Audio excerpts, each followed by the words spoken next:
welcome to another episode of Interesting and Sexy, a podcast dedicated to spreading the awareness and visibility of intersex people, as well as discussing issues/experiences about queer life, being different, and all other things interesting and sexy. A little bit of a random intro here because when I was originally filming this episode, it was the first episode that I had ever done by myself without my partner in crime helping me out, and I actually forgot to film an intro. So hi, in today's episode we have the incredible Alicia Roth Weigel, who is an activist from the US, who you may know from the documentary that came out this year, Everybody. And we talk about that, and we also talk about the book that she has just released, and she's an incredible person. She also has complete androgen insensitivity syndrome, and yeah, I'm keen to jump into it, but I just wanted to say thank you so much for all of the support. It really means a lot, and like I have mentioned before, if you enjoy these videos, subscribing, liking, sharing, commenting, it all helps so much. So I would really appreciate it if you could do that, because it helps me be able to create more. I'm going to try and release every second week. I'm going to try and get onto like a schedule where it is always out, because I know it's like a little bit sporadic at the moment, but I apologize. I'm going to really try and make it a more routine thing. So stay tuned for that, and also enjoy this episode. I'll just let Alicia introduce herself and explain everything, and enjoy. Hey, Alicia. Hi, Bloom. How are you doing? Thank you very much for being here. I know you're really busy at the moment. Yeah, I'm good. It's a lot. Book tours are not for the faint of heart, but it's also maybe a once in a lifetime opportunity, unless I write more books, in which case it'll be one of a handful in a lifetime opportunities. Nice. Well, maybe you'll get used to it because it's just the beginning of it, right? It is, yeah. So it hasn't even technically started yet. We're in the midst of a lot of the pre-promo where we're recording a lot of like podcasts and doing a lot of press interviews. But then the first event that I'm doing is in 2 days, Saturday. So yeah, I'm already going 1,000 miles a minute. I'm like, it hasn't even technically started yet. So yeah. Nice. Yeah. Okay, so I just want everyone to know who you are. So if you want to just take a moment to introduce yourself and tell us, who is Alicia, what is Alicia about, and how do you identify? Yeah. So my name is Alicia. I am an intersex activist. I am a Texan. I am a Chihuahua mom. Nice. I am a trail runner. I'm a friend. I'm obsessed with reggaeton and chili cheese fries. Yeah. And and yeah, so I'm many things. In terms of my work, I do probably one too many things, but I'm very passionate in a lot of different areas. So I do a lot of policy work. I'm a human rights commissioner for the city of Austin, which is an appointed role by the mayor and city council. And I help write and enforce all of our local non-discrimination ordinances, which in Texas are very important because it's a state that really likes to attack human rights. Mm-hmm. So I do quite a bit of policy work. I also do a lot of healthcare consulting. So I just recently built a healthcare clinic for intersex Texans. It's the first adult clinic for adult intersex healthcare in the United States. So just finished that. Fuck I have yes. my book I'm an author. I have my book coming out. I was in a movie earlier this summer that we're hoping, we've been doing screenings. We premiered in June and we've been doing screenings since then. And coming up, we have a screening in LA where they're inviting all of the Academy. And so we're hoping we'll make it onto the Oscars shortlist. Yeah. So no pressure, right? But so yeah, so I guess I'm like a movie star, an author, a healthcare consultant, a politician. And then I just do like a lot of just community organizing. So I'm really active in the intersex movement. I'm grateful to intersex activists who inspired me to come out. And so I'm involved in a lot of the kind of behind the scenes organizing of the movement, like organizing protests and doing a lot of press, and I have not very big but growing Instagram presence. So trying to grow that side. Got on TikTok a couple days ago, and it is just not for me. I think, did you interview Liz yet? Alyssa? Not yet, but I will be. Okay, so Liz just got her TikTok like 2 days ago, and she is thriving. She's like skyrocketing through the roof, and I'm like the opposite. I got it, and I got like 2 followers, and I'm just very overwhelmed by TikTok. So anyone listening, don't find me on TikTok. Find me on Instagram. I'm much better on Instagram. Yeah, okay. And yeah, and then this is my Chihuahua Chiquita, who she likes to sit in my lap while I'm doing these podcast interviews, and she's the love of my life. Yeah. Oh my God, she's beautiful. I got tinted chapstick on her face now. But we'll clean that off later. Yeah. What about you? Oh, okay. So, yeah, well, first of all, I just wanted to say that, yeah, everything you're doing sounds awesome. Yeah, really inspirational. And obviously, we're going to get into all of the details. I've got lots of questions that you're going to give me great answers to, I'm sure. About me, I guess, well, we have the same intersex condition, which is exciting because you're the first person on this podcast that has the same condition as me. And I'm sure even though we have the same condition, you know, we have life experiences, different ways of looking at it and everything like that. So yeah, I wasn't super involved in the intersex community until, like this year. Once I started really like talking about it on TikTok, I didn't have many intersex people in my life. Oh, so you have a big TikTok too? Yeah, I'm on TikTok. Okay. That's how it all started for me.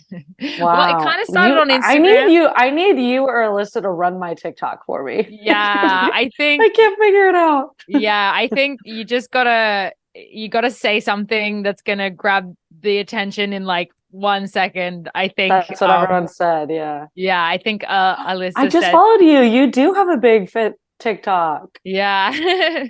Wow, that's so cool. Yeah, it's been fun.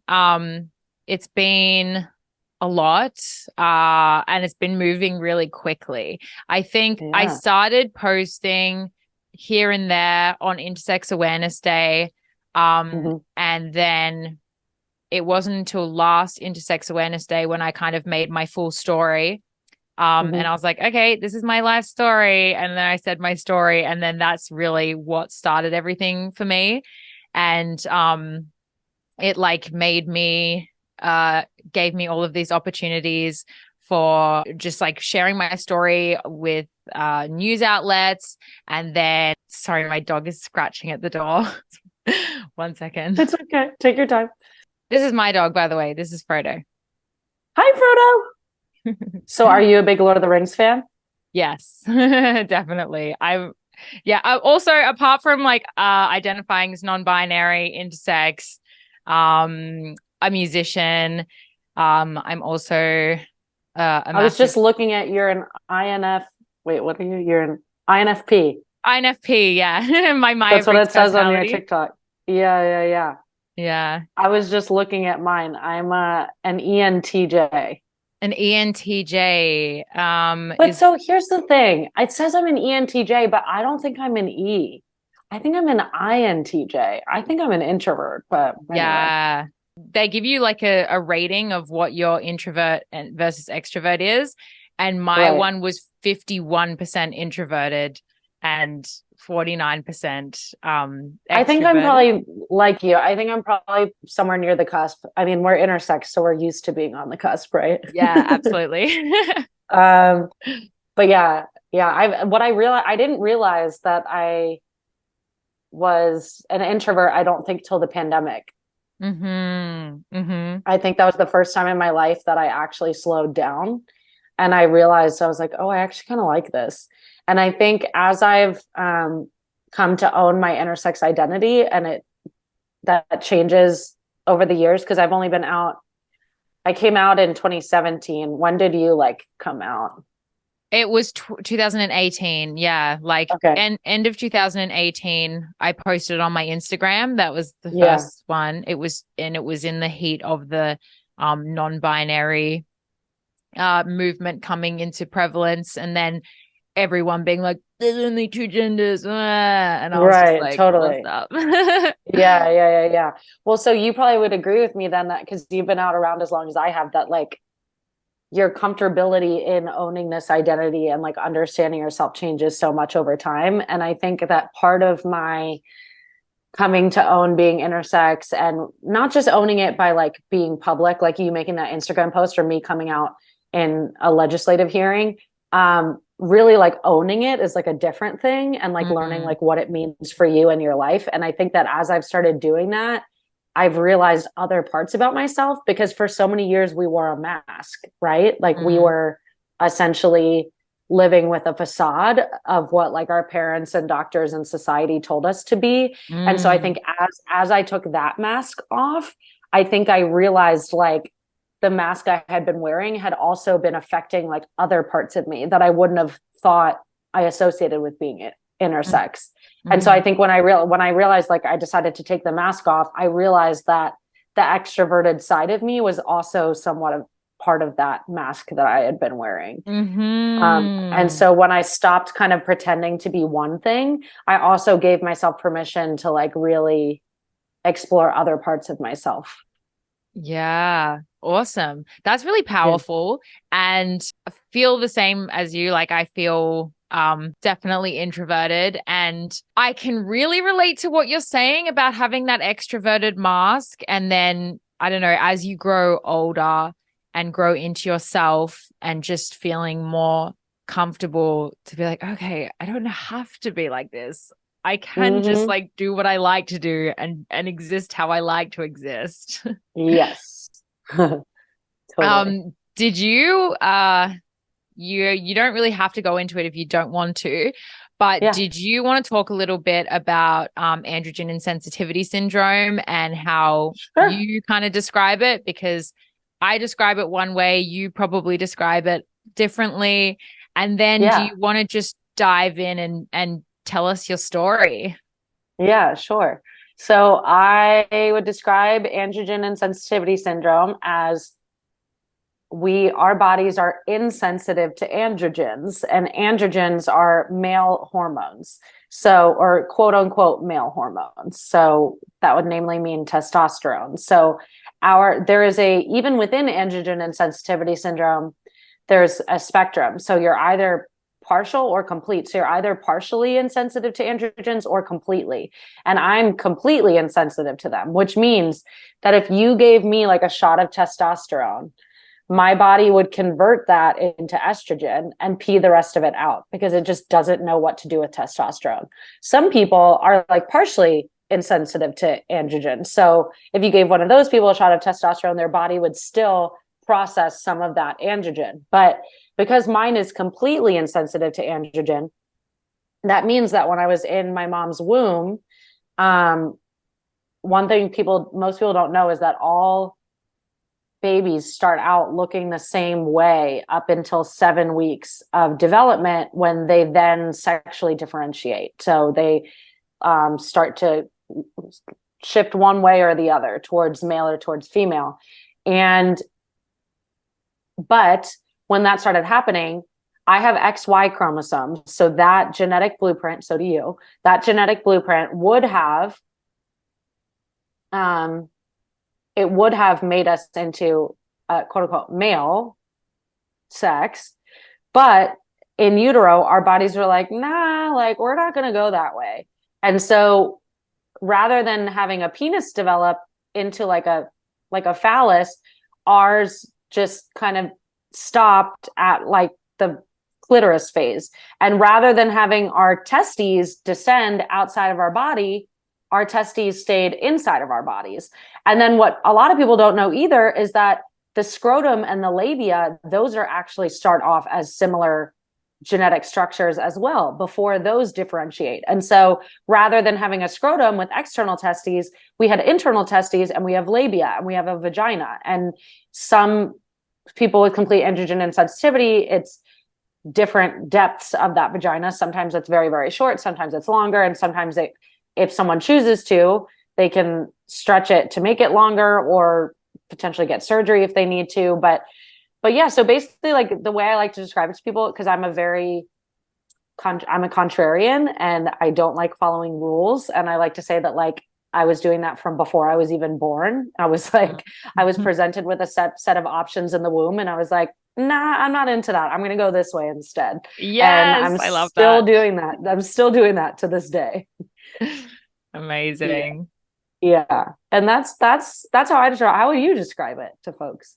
Yeah, I always say, because when I was diagnosed, or not, when I found out that I was intersex, I couldn't really absorb what was being told to me because it was in a doctor's office. My parents had just found out, and there was like a lot of crying, and it was like very traumatic.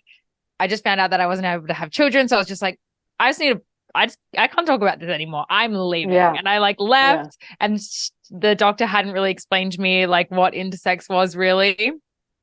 And so my dad sat me down, and it was my dad and my older brother, and they were like, okay, there's like something else you have to know. And then they sat me down and they used this analogy of, it's like you're getting the blueprints for a house, but you're getting all of the tools to like build this other type of house. And so the blueprints like don't match the house, but like you just make the house as well as you can without like these certain parts. And then that's like how they explained to me. They explain it in a better way. Ever since then was like, okay, so it's like I have the blueprint or the DNA of a male, but I did the best I could. I just stayed the default baby. I love saying that we all start off as the default baby, and We then do. and then stayed like the default Well, baby. and the other way to look at that too, it's like, so in the Christian Bible, the way they tell it is like Adam was the first human created and took out his rib and used that rib to create Eve, which is the first female created. Mm-hmm. Judaism explains it differently. And I would like to remind folks that Christianity comes from Judaism. Mm-hmm. It is the New Testament of the Old Testament, which was Judaism. And that the Bible was not written in English. It was not even written in Hebrew. It was written in Aramaic and then had to be translated into Hebrew and then into English. And it all came down. And like when you play a game of telephone, like when you're a kid, or like Whisper Down the Lane or whatever, and you start off with one word and then by the end, it's like a completely different sentence from what it started out as. So that also happens over time. But the way that Judaism interprets the story of creation, the word that Christianity has taken to mean rib, like Adam took his rib and made a woman. In Judaism, that word that Christians have used to interpret as rib, they mean it more as like a rib or like a side of a tabernacle. It's like a construction term. And so they say that Adam took Adam's female side and split themselves into man and woman. And so basically the way that Judaism looks at it is that Adam, the original being, was intersex and then split themselves into male and female. And that, oh my God. Yeah. What? That's amazing. And so, yeah. And like, obviously there are a lot of different sects of Judaism, SECTS, not like SEX, sects of Judaism that interpret things differently, but there are many that interpret it that way. And Judaism in general, like the Jewish, it's not the Torah, but the book of Jewish laws, I'm like blanking on the word of it, but the word for it, but they originally talked about 6 different genders. So they don't have this whole like binary notion that Christianity interpreted. And so, yeah, it's like, I like to ascribe to that way of thinking, that it's like we were because when you think about it, we were like, all babies start out intersex until they differentiate. And like, and I talk about in the book, it's like all babies start out intersex until 7 weeks of development. And in the story of creation, human was intersex until 7 days of creation. So it's like 7 weeks, 7 days, like the original human is always intersex. Oh my God, you're blowing my mind.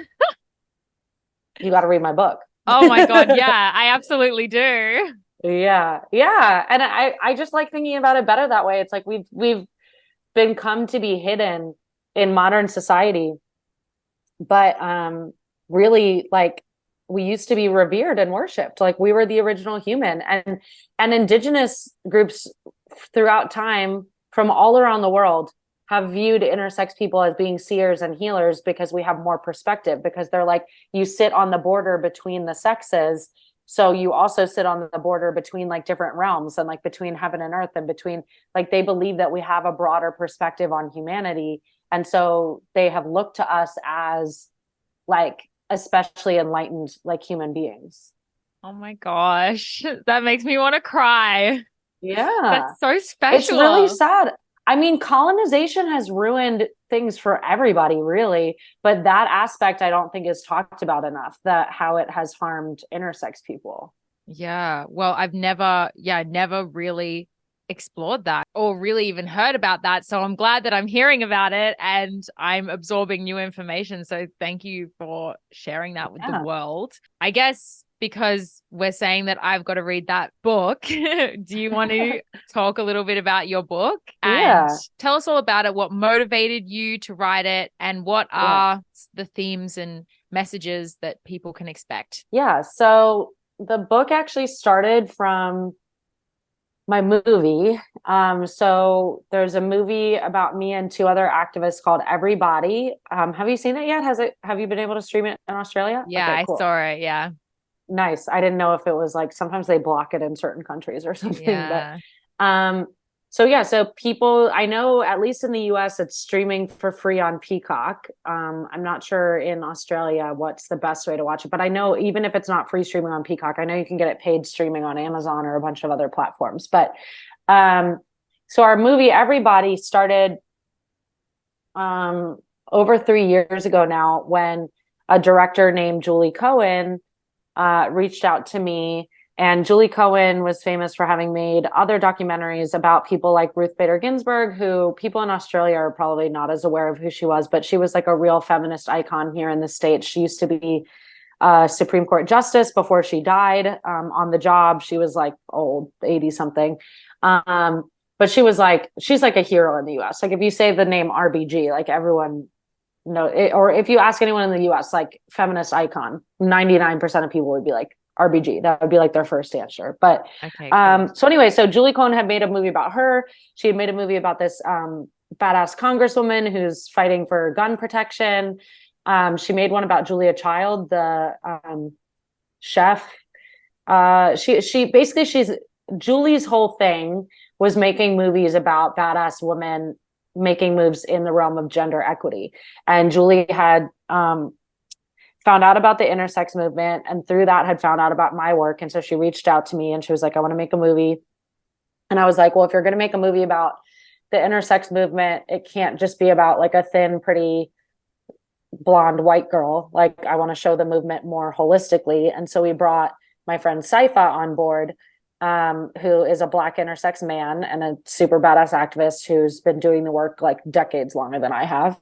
Mm-hmm. And then so we were filming the movie about me and SeXY, and then we were hosting a protest in New York City outside of a hospital that does non-consensual surgeries on intersex children. And River happened to come to our protest. Who River is a non-binary Latinx actor. And River came to the protest, and Julia was like, wow, this River person's like strikingly gorgeous and like seems very eloquent. And we're like, yeah, River's a Hollywood actor. Like, duh. Like, duh, they're gorgeous and like good at speaking.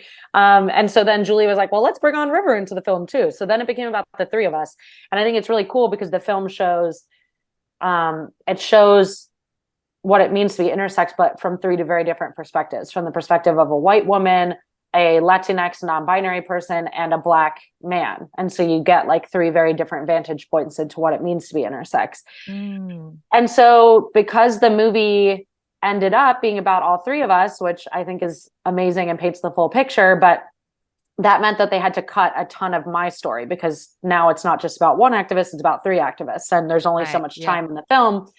And for anyone who has not made a film, like 90% of what you film ends up on the cutting room floor, like doesn't even make it into the movie. So, so because of that, I love how the film turned out, and it left me wanting to be able to share my full story and like my side of the story and from my own voice. And so people who like start to get to know me through the film, I wanted to give them their next thing that they could then really see the full picture of who I am. And so that's what motivated me to want to write a book.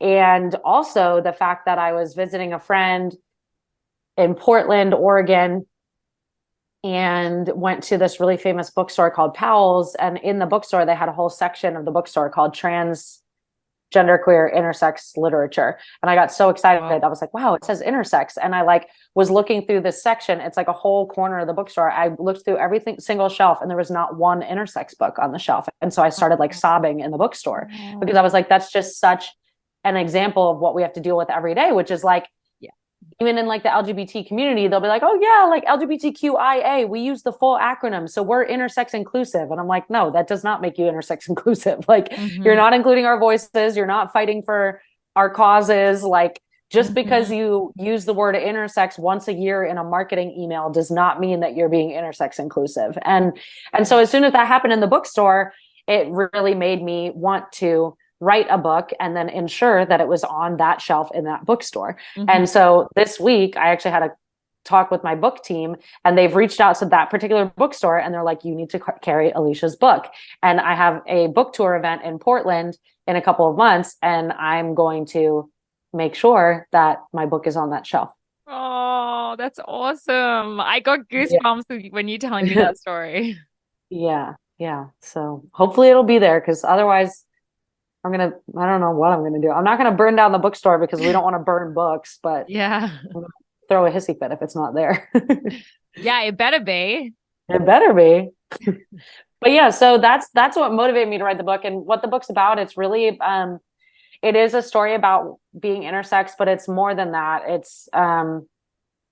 It's specifically a story about being intersex in Texas, which for people who are in Australia might not be aware, but there's many things I love about Texas, but it's also probably one of the most hostile states in the United States towards human rights in general, not just trans, intersex, and queer rights, but also like abortion is illegal here.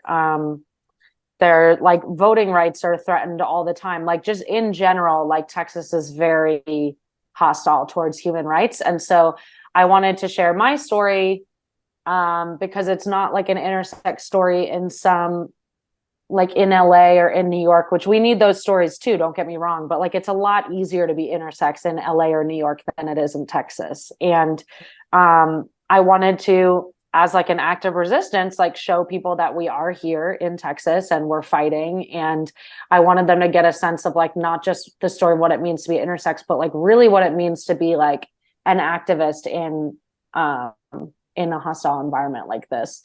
And then also above all, I would say my book is it's a book about healing and how I have learned to heal from what I've experienced, having grown up intersex, but also being a sexual assault survivor and growing up in a house that involved domestic violence and other things. And so it's really a book about healing. And I think it's a book that I've read other intersex books that are like purely like about showing the intersex experience, which is great. And we need that.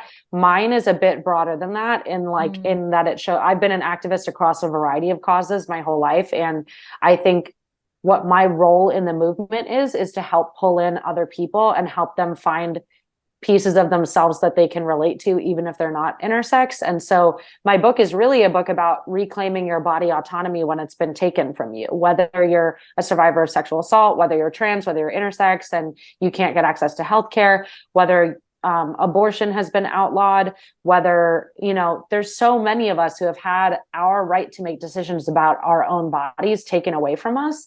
And my book is really above all like a blueprint of how you can reclaim control over your own body and your own life when people have tried to take that from you, and how you can heal in the process.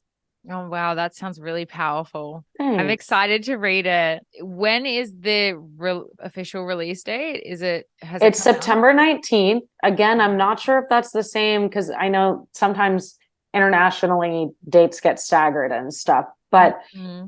I know that at least in the US, it's out September 19th on in print, and the ebook for like Kindles and e-readers, as well as my audiobook, which I recorded myself too.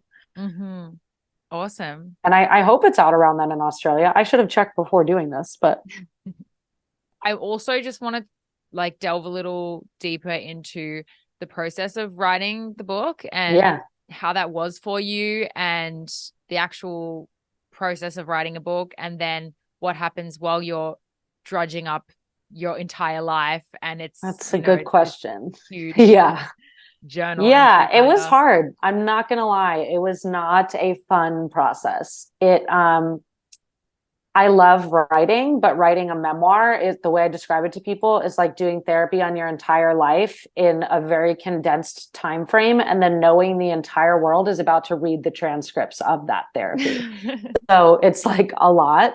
And it kind of destroyed me when I was writing it. And I got into like a really bad headspace by the end of it. And yet at the same time, I then really, when I finished, I did a really concerted effort to like focus on kind of healing and shifting my energy through a few different mechanisms and modalities. And now that I'm out on the other side of it, I'm just really glad I did it, because the reason it was so hard is because it really forced me to like face myself.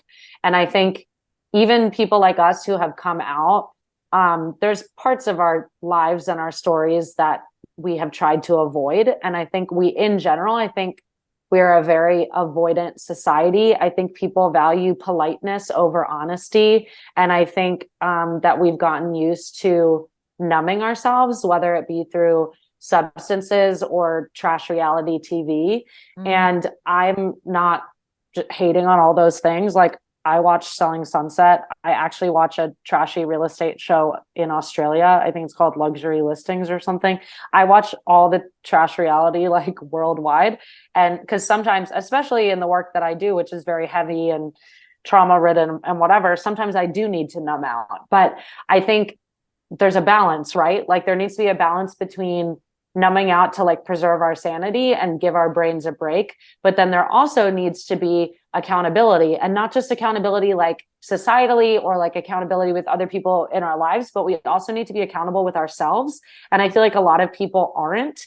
And I think people choose to like, not just in terms of LGBTQIA stuff, like it could be anything, but there are pieces of ourselves that none of us want to reckon with, you know? And a lot of people think it's easier to keep that bottled up. But the more that you don't face something, the more it eats away at you. And even if you don't know it, like subconsciously, it is eating away at you, and it is hindering you from thriving in the way that you deserve to thrive. And so, yeah, I hope people will get a little bit of that in my book too, like seeing like the benefit of really facing yourself, as hard as it is. I think when you come out the other side, you're always better for it and stronger. And yeah, so it was really tough, but I'm glad I did it. I'm much better, not just like a better person, like can face the world better, but like I feel better about myself having done it. Yeah, it's brave. It's really, really huge to even delve in there yourself, let alone delve in there, make it sound amazing, and then give it to the whole world in this package where you're just hoping that it's going to inspire change and education. So well Thanks. done. I'm Thank very you. proud of you, because like, thank you. I would love to be able to do that one day, but that thought of that like scares me. Totally. You also create music though, right? Yeah, I do. I'm jealous of that. Yeah, I think although I have written some songs that are about my intersex experience, they're like all very personal that I haven't really showed to anyone. And then all of my other songs are mostly just about like the pits of my mental illness and my heartbreak and stuff like that, which I don't know, could have been influenced about my whole life experience and stuff like this. But Totally is. I mean, Also, a lot of my book is about my mental health experience too. And it's always interesting to think about like how much of that is influenced by what we experienced as intersex people. yeah, really, it's true. Yeah. Yeah. Yeah, because what you were saying about yeah, there are parts that you're kind of just ignoring a little bit, or not tending to, or you don't even realize they're there, and subconsciously they're just there eating away at you. I really resonate with that because, yeah, it even to this day, as confident and comfortable as I am talking about everything, there are still some like tender points that I don't realize are Totally. there until I start talking, and then I'm like, oops, I'm gonna cry. Totally. Yeah. Or there are certain contexts where like I'm so out and loud and proud about my identity, but then there are certain contexts, one in particular, which is like when people ask me like what my book's about, and I'm just at like some random event, like it's almost annoying. Like I almost always say like, oh, it's about my life and my activism. They're like, what kind of activism do you do? And I'm like, oh, I'm like an activist for body autonomy, because Yeah, that's something they can like understand. Because I sure. know if I say like, oh, I'm an intersex activist, then it's going to have like a 10-minute explanation behind it.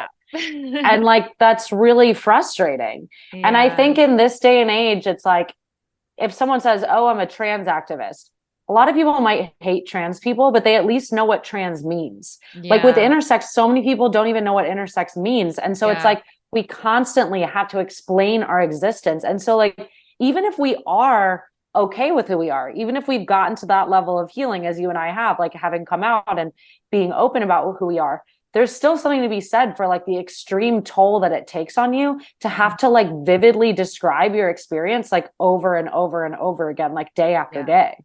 It's a lot. Yeah, it's true. And I was in a support group meeting recently, and we were saying this thing, and I said, it's funny because sometimes I'm so in the mood to just like say it all. And I'm like, Yes. yes, I love doing this. I can't wait to tell this person.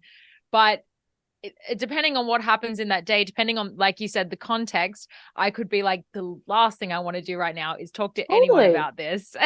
Yes, I know. And then sometimes they're like, then they think you're like not proud of it or you're ashamed of it or whatever. And it's like sometimes I just don't feel like launching into like a 10-minute spiel about my childhood trauma. Yeah.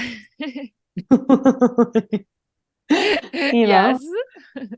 Yes. So yeah. I also wanted to ask you a little bit more about your role as the Human Rights Commissioner, and just kind of understand a little bit more about what you do, and what does, a day-to-day thing look like for you in Yeah, that role? so that is it's an appointed role. It's not an elected role. So I was appointed by elected officials. I was appointed by the mayor and city council.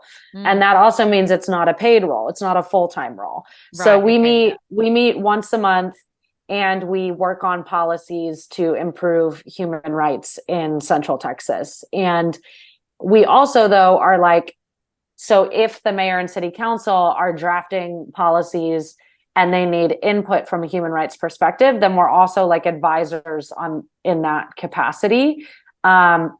Because when someone is elected into office, they're not an expert on every issue, right? Like before they were elected into office, they were maybe a nurse or a teacher or whatever it was they were doing before they ran for office. So that's their area of expertise. No one who's elected is all of a sudden an expert on every issue. So I'm basically like an expert in the realm of human rights that they can turn to like for advice and contributions. We also are part of the review process when someone is alleging that they've been discriminated against in like the workplace or a housing setting or something like that. They submit complaints through the city of Austin, and then we are essentially part of like the review and appeal process for that. Mm, So this is a volunteer role that I do because to serve my city, because I love my city. And right now, though, I've been backing away from a lot of it. And now, so I'm now the vice chair of our commission. And so a lot of my work is more training newer commissioners who have not been in office as long, because I don't have as much time and energy for that work as I used to, because my work, frankly, has scaled so much more, like nationally. So I work on directly with the Biden administration on federal policy. I try to kill a lot of bad policy at the state level. Again, living in a state like Texas, there's a lot of just defense against bad policies that are coming.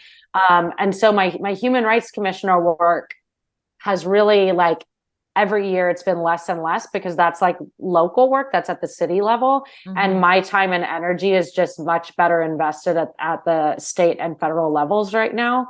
And so that's like, on top of all of the other stuff that I talked about, like the books and the movies and the healthcare consulting and everything, like I spend a lot of time doing like policy advising for the creation of state and federal policies to protect intersex people. I can't even comprehend like how busy you must be.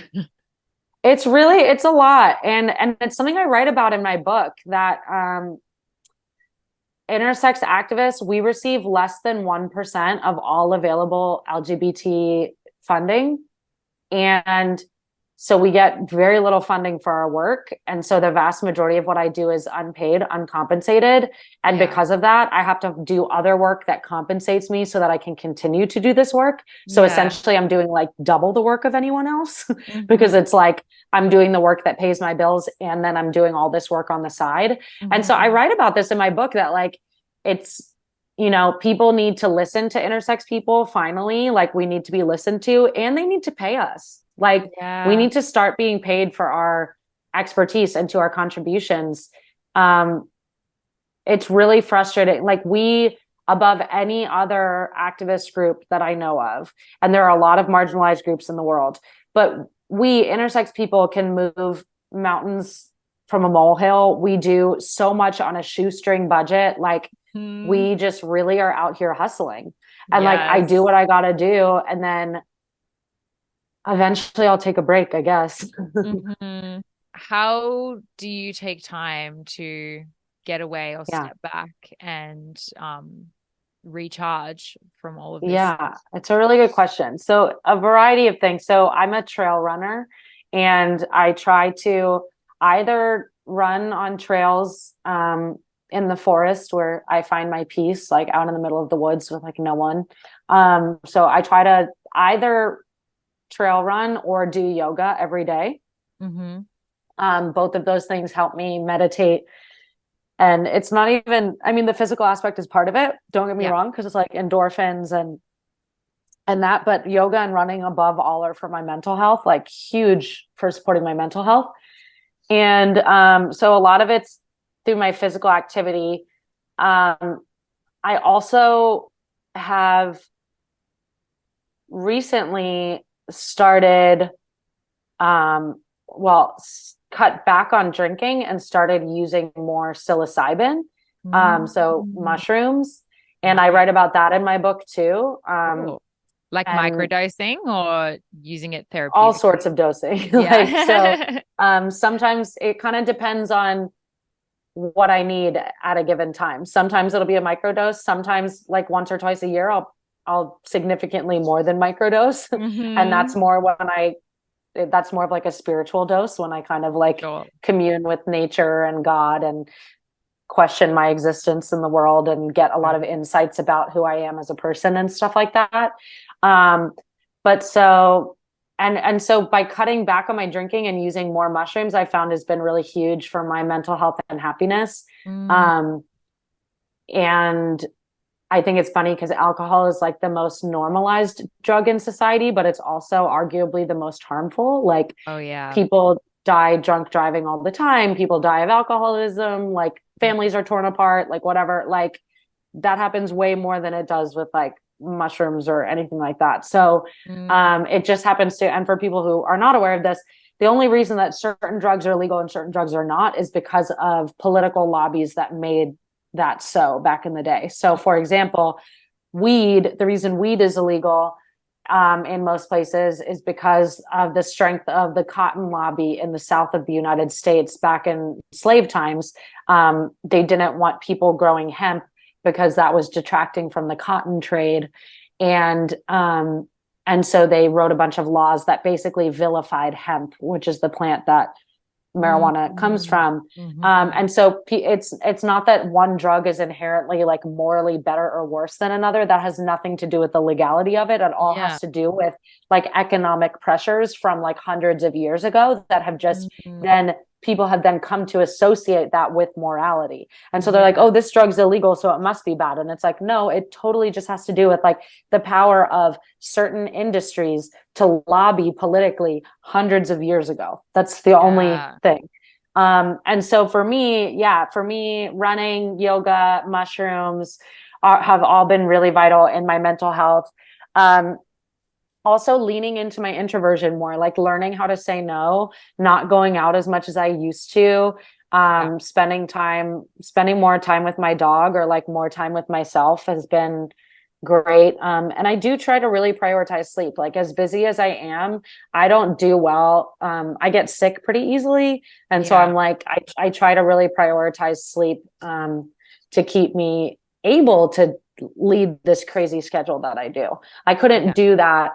I talked about this a lot with my ex, that like, I almost live my life as if I'm like an Olympic athlete because the amount of work that I have to do for this movement is equivalent to that. And so like, I can't be around like fucking around all the time like I used to. And don't get me wrong, back in the day, like, and you'll read about this in my book too, but I used to do a lot of blow and I used to do Molly all the time at shows. And like, I had my kicks. I had a lot of fun back in the day. I used to fuck all the rock stars. I have a vase full of drumsticks on my mantle. That's like my trophy case of like all the famous drummers I used to bone.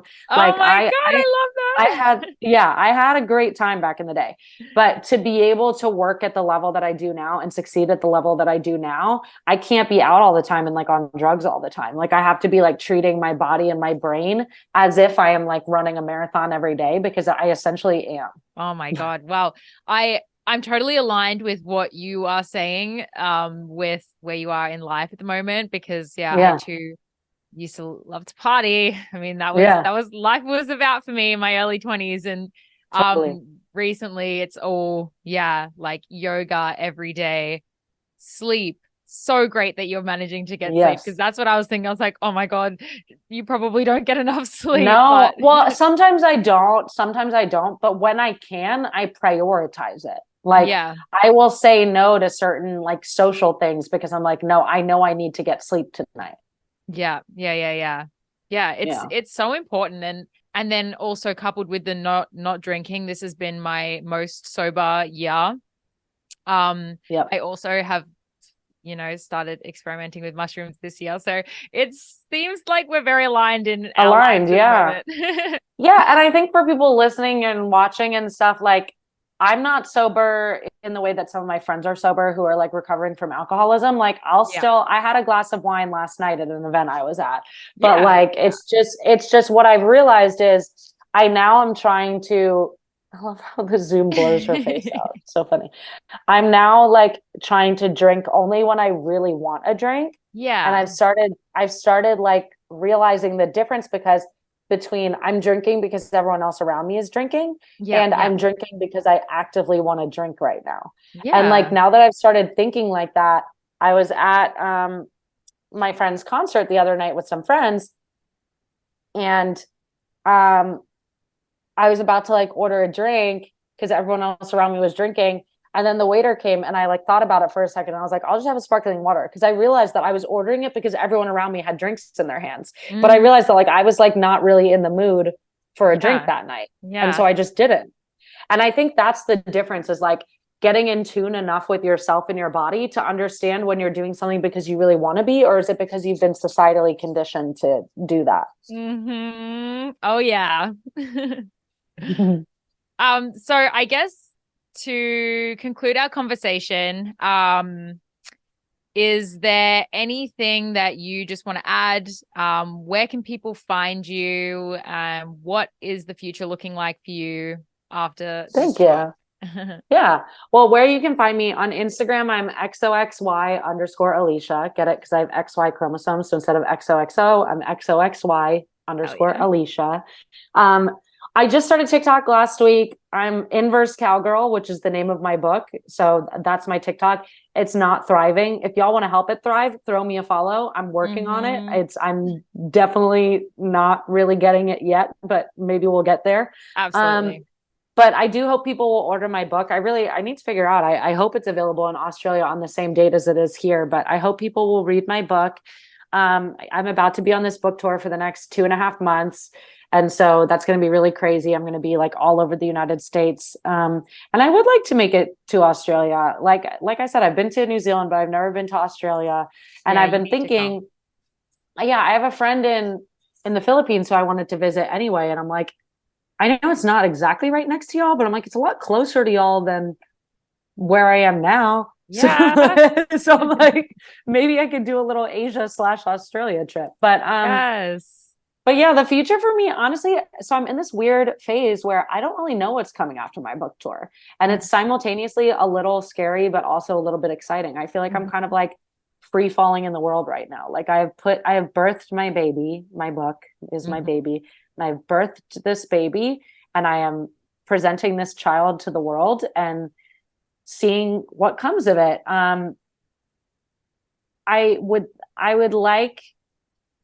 I'm friends with all of these kind of famous activists now, and I am definitely not there yet.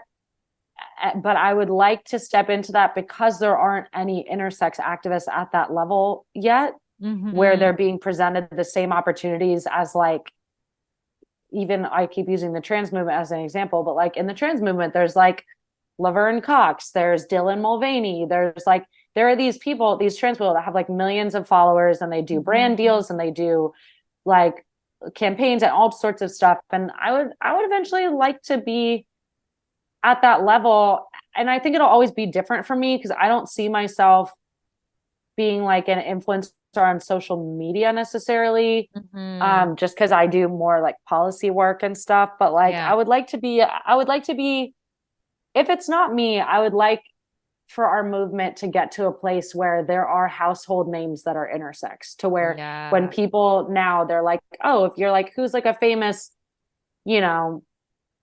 woman activist, we could all name a million people. But if you say who's a famous intersex activist, no one can name anyone. Like I would like to get to the point where we have some names that people could list. Yeah, absolutely. And I think if it was going to happen anytime, it's going to happen soon. Like, I think the community is just kind of about to have its moment. And totally. I think, with all of the work that we're doing and like our generation growing up on social media, we just have so much reach and so much potential. So and I'm really happy that you're building these international linkages. Like, thank you for doing that because that's huge. And I know intersex activists now in Russia and Zimbabwe and China. And now I know an intersex activist in Australia. And this is huge.